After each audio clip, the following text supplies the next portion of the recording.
Seguimos aquí en Carlos Paz al Día. Lucas Durán con nosotros. Lucas. Marce, ¿cómo estás? Un placer, amigo, como siempre. Trabajando. Las mejores charlas son las que están fuera de micrófono. Sí, las off the record. Las off the record son fantásticas. Son buenísimas. Si pudiéramos decir todo lo que decimos Habría off the record. No, habría algunas personas que no pueden. Hay insultos que sobrepasan la moral y las buenas costumbres. Pero no hemos insultado a nadie. Hemos dicho cosas, pero no hemos insultado. Bueno, son graves las cosas que hemos dicho. Estuperio fuerte, algún estuperio fuerte. Bueno, vamos a hablar del Pandora Papers, que ya arrancó cuando estuvo los Panama Papers, los primeros. Sí, hay que hacer una aclaración primero. Sí. O sea, cuando hablamos de Pandora Papers, hablamos de Panama Papers, hablamos de papers. En general. Estamos hablando de... el primer punto que tenemos que hablar es de los paraísos fiscales. ¿Qué es un paraíso fiscal? ¿Qué es un paraíso fiscal? Bueno, para empezar, tenemos lo que vamos a enganchar, digamos, es de dónde surgen o cómo surgen los paraísos fiscales. Todo Estado, toda nación, tiene una forma de recaudar fondos. Esa forma es a través de los impuestos. Impuestos directos e impuestos indirectos. ¿Cuál es el problema sustancial? Que las cargas de los estados, principalmente los estados que son más grandes, Argentina, qué sé yo, España, los países, digamos, no hablamos de los 193 países reconocidos por la ONU, sino los países que tienen estructuras muy grandes, claro. Necesitan hacer esa recaudación a través de los impuestos. Esos impuestos se recaudan a través de personas jurídicas y personas físicas. Sí. Los porcentajes aproximados son arriba del 18-20% de las ganancias que puede llegar a tener una persona. Bien. ¿Qué es lo que pasa? Esas personas, ya sea físicas o jurídicas, ¿qué es lo que intentan? Y pagar menos impuestos para... En el mundo es eso, no solo en Argentina. No, pasa en todos lados. Pasa en todos lados. Pasa en gente que tiene mucha plata. Pasa con gente que tiene mucha plata, pasa con gente o con empresas que son multinacionales que tienen estructuras muy grandes y principalmente pasa, digamos, a ver, a nosotros no nos va a pasar. No, seguramente. A nosotros seguro que no. Porque se hace lo que se llama una evaluación de costos y sobre las evaluaciones de costos ahí es donde empieza a evaluarse y equipararse los costos. ¿Qué es lo que pasa? Estas empresas físicas o personas físicas, para que tengan una tributación, deben tener una residencia en su lugar. Claro. Por ejemplo, acá vamos a dar un ejemplo muy práctico. En Argentina, una de las empresas más importantes, o la empresa más importante que tiene Argentina, es Arcor. Sí. Arcor tiene residencia en Argentina. No, ahora es Mercado Libre. No sé, deben andar ahí. Lo de Mercado Libre es un unicornio muy interesante, pero me parece que Arcor sigue siendo la de más expansión. Porque la que además, más gente trabaja debe ser también. Sí, además con la que más debe tener la mayor producción. O sea, Mercado Libre no tiene producción. No. Y ahí vamos a entrar a un punto fundamental dentro de los paraísos fiscales. Dijimos que Arcor tiene domicilio en Arroyito, para ser exacto. Creo que ahora lo cambiaron, pero igual es en Arroyito. ¿Eso qué significa? Que a nivel nacional tributa en AFIP. A nivel provincial tributa en renta y a nivel municipal en la ciudad de Arroyito. ¿Qué es lo que pasa? Porque tiene residencia ahí. ¿Qué es lo que pasa? Estos países que diría en la doctrina la llaman islas flotantes, digamos, son pequeños estados en los cuales los impuestos, a diferencia de acá, que por ejemplo es el 27% para las empresas de ganancias, ahí son el 2, el 1 o el 3%. ¿Qué es lo que pasa? Son islas. Hay algunos Suiza, países, primero Suiza. Estaba por decir yo me acuerdo Suiza. Suiza y Luxemburgo son dos países. Pero histórico. No sé si Mónaco también, porque hay muchos deportistas que se van a vivir a Mónaco para no pagar impuestos. Sí, pero me parece que Mónaco tiene el problema de que como tiene una legislación media cruzada con algunos... ¿Con Francia? Con Francia, prefieren sacarlo. Digo, ahora vamos a ir... ¿Y Uruguay no era uno? Uruguay, ahí en su momento, no sé si ahora, parece que ahora no. Pero ¿para qué es la diferencia entre un Estado que cobra pocos impuestos y cuál es la diferencia entre un paraíso fiscal? La primera pauta es la de los porcentajes de impuestos. La segunda pauta es que la producción de esas empresas no es una producción real, es una producción ficticia, o no produce. La tercera, que es la más importante, es la falta de información. Claro, no importa de dónde viene. Exactamente. Y que normalmente ese dinero suele ser bastante turbio. Sí, y ahí vamos a ir a otra parte. Claro. Ellos no dan información de quiénes son los dueños de las empresas, ni cuáles son los ingresos que tienen esas empresas. Por eso, muchas veces no aparecen los dueños, sino aparecen testaferros. Testaferros de testaferros. ¿Qué es lo que pasa? Por eso Suiza, Uruguay, Luxemburgo no son considerados paraísos fiscales, sino estados con, digamos, sistemas tributarios largos. Claro. Las islas, ¿cómo se llaman? Seychelles. Las islas Seychelles sí es un paraíso. Islas Seychelles, Caimán, Bermudas, son todos estados que sí son considerados paraísos fiscales. Y Panamá. Porque Panamá también. Porque la cuarta de las características, ya dijimos tres, la cuarta es la falta de transparencia en la constitución de esas empresas. Claro. No importa cómo se armen. Exactamente. Claro. ¿Cuál es el mecanismo más habitual? Hay que aclarar que una cosa es la ilegalidad y otra cosa es la inmoralidad. Claro. Creo que esto es más inmoral que ilegal. Esto es inmoral. ¿Por qué es inmoral? Porque claro, yo no tengo mi empresa en mi país de origen. ¿Está? Porque no necesito tenerla. Y saco la plata. Por ejemplo, el ejemplo más típico de cómo sacar la plata es la empresa de gaseosas. Sí. Muy popular. Sí. Que tiene un activo intangente, que es la fórmula. Sí. No vamos a decir la fórmula secreta. Sí, que la fórmula secreta de la Coca-Cola. Sí. ¿Y cuál es la forma en la cual ellos pasan transmiten su fondo de capital?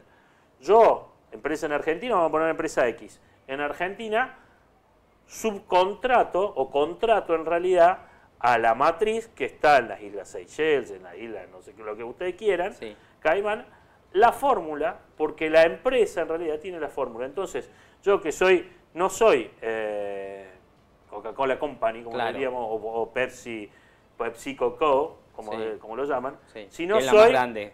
Claro, se pasa la más grande es PepsiCo.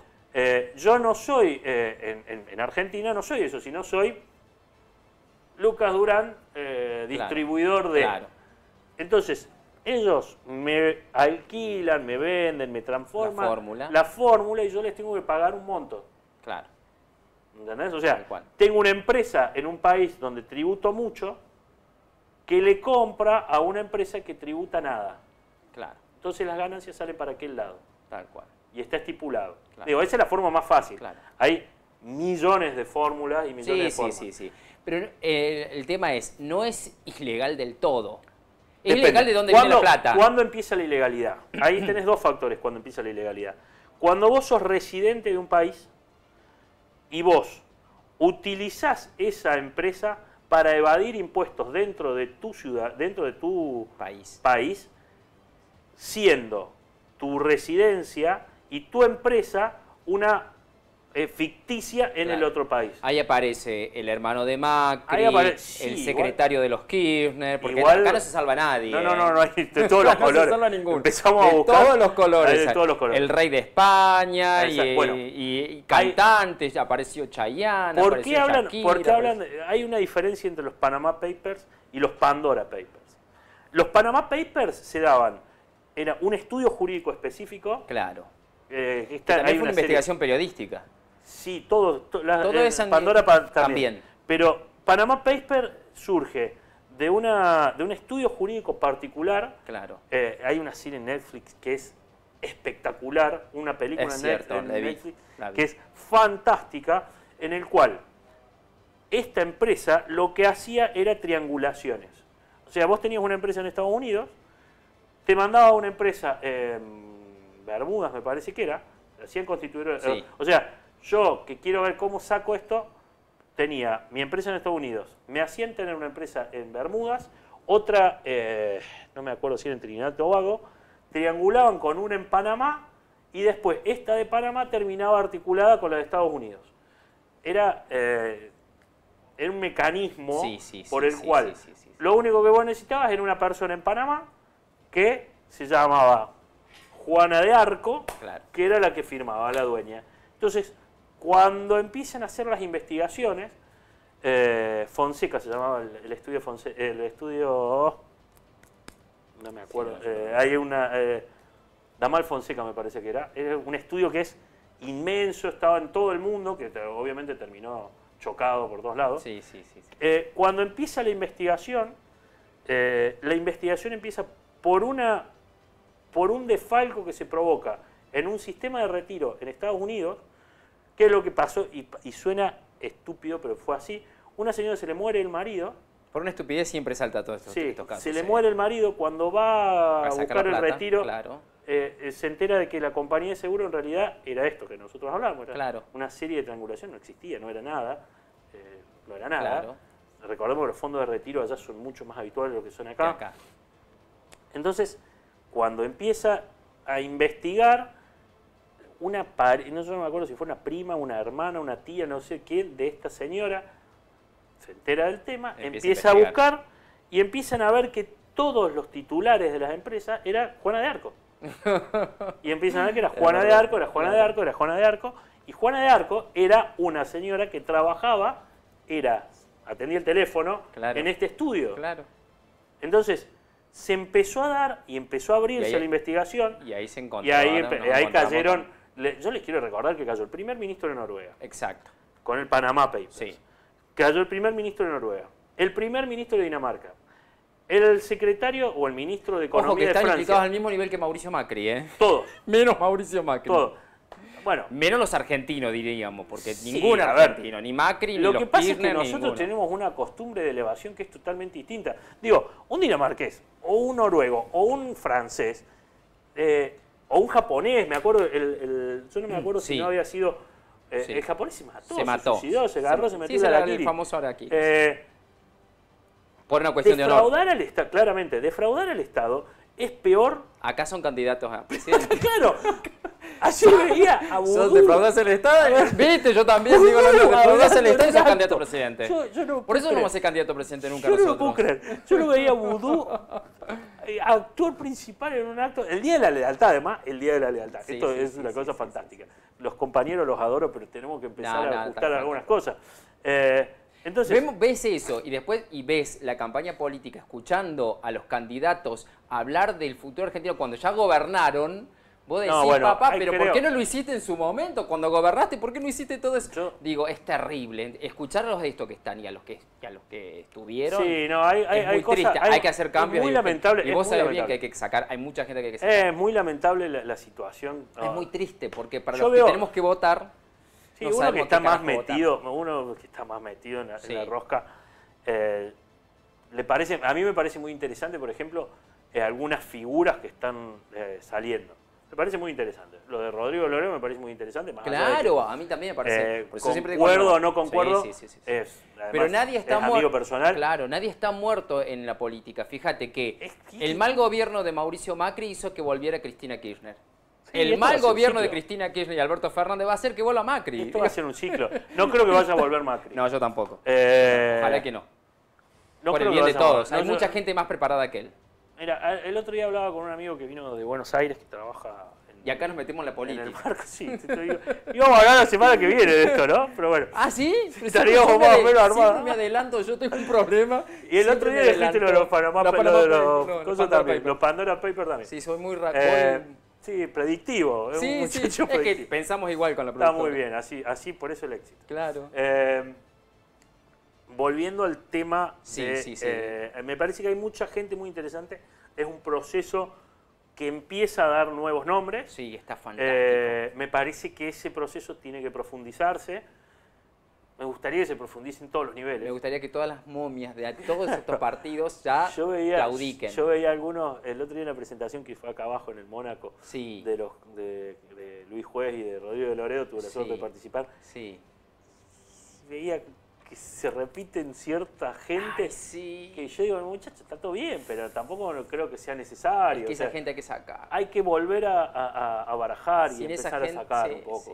Creo que eso es fundamental. En los dos partidos. No hablo de una cuestión partidaria. Los Kirchner ayer veía algunas fotos también de algunos amigos que tuvieron la oportunidad de ir al busto del general Perón y me pasaba lo mismo, o sea, veía gente nueva, veo 2 o 3 dirigentes nuevos. Y las momias de siempre. Y atrás se ve lo mismo. Vos decís ahí. Entonces, y así pasa en todos los ámbitos. Sí. O sea, no voy a decir que también voy a la municipalidad y veo lo mismo, porque no lo voy a decir. Claro, pero pasa lo mismo en todos lados. Me parece que hay momentos. La política este es un buen momento. La política tiene para momentos. limpiar mucho. Sí, este es un buen momento. Y creo que, ojo con el tema de los Pandora Papers.